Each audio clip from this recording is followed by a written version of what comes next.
ये 13 साल का लड़का अफगानिस्तान से दिल्ली आ गया प्लेन के टायर पर लटक कर। अरे भाई मजाक है, टायर पर लटक कर नहीं आया है, प्लेन के लैंडिंग गियर कंपार्टमेंट में छिप कर आया है। हाँ, वही लैंडिंग गियर कंपार्टमेंट जहां पर ऑक्सीजन कम रहती है और टेम्परेचर -50 डिग्री पर रहता है। मतलब किसी नॉर्मल इंसान का जिंदा रहना भी बहुत ज़्यादा मुश्किल है उस सिचुएशन में। तो भैया कहानी ये है कि काबुल एयरपोर्ट से दिल्ली एयरपोर्ट एक फ़्लाइट आती है और वो फ़्लाइट जैसे ही दिल्ली एयरपोर्ट पे पहुंचती है, सारे पैसेंजर्स भैया उतर जाते हैं फ़्लाइट में से और जो प्लेन था वो भैया खाली होके साइड में जहाँ पे एयरक्राफ्ट या जहाँ कहीं खड़ा होता है वहाँ पे खड़ा हो गया।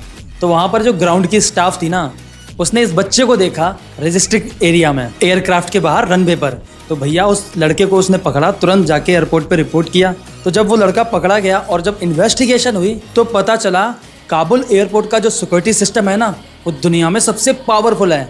इसीलिए तो वो लड़का वहाँ से दिल्ली एयरपोर्ट तक आ गया और भैया किसी को भनक तक नहीं लगी। दरअसल बात यह है कि काबुल एयरपोर्ट पर किसी पैसेंजर के साथ ये बच्चा उसके साथ जहाँ पर प्लेन रनवे पर खड़ा होता है वहाँ तक आ गया और फिर इसने भैया अचानक से चुपचाप ये जो लैंडिंग गियर होता है ना प्लेन का, वो लैंडिंग गियर वो देखोगे आप, जब आप फ्लाइट जब उड़ जाती है तो भैया वो गियर घुस जाता है, तो उसे कहते हैं लैंडिंग गियर कंपार्टमेंट।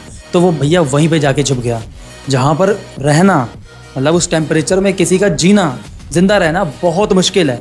ना के बराबर चांसेस हैं कोई इंसान वहाँ पर बैठकर जिंदा आ सकता है, लेकिन ये लड़का आया। फिर लड़के ने बताया कि मेरा मकसद था ईरान जाने का और गलती से मैं इंडिया वाली फ्लाइट में बैठ गया। और फिर क्या, दिल्ली एयरपोर्ट अथॉरिटीज़ ने उस बच्चे को उसी दिन तत्काल में वापस भेज दिया अफगानिस्तान। हाँ, इस बार प्लेन के बाहर लटका के नहीं भेजा, इस बार बाकायदा प्लेन के अंदर सीट पर बिठाकर अच्छे से उसे वापस कर दिया।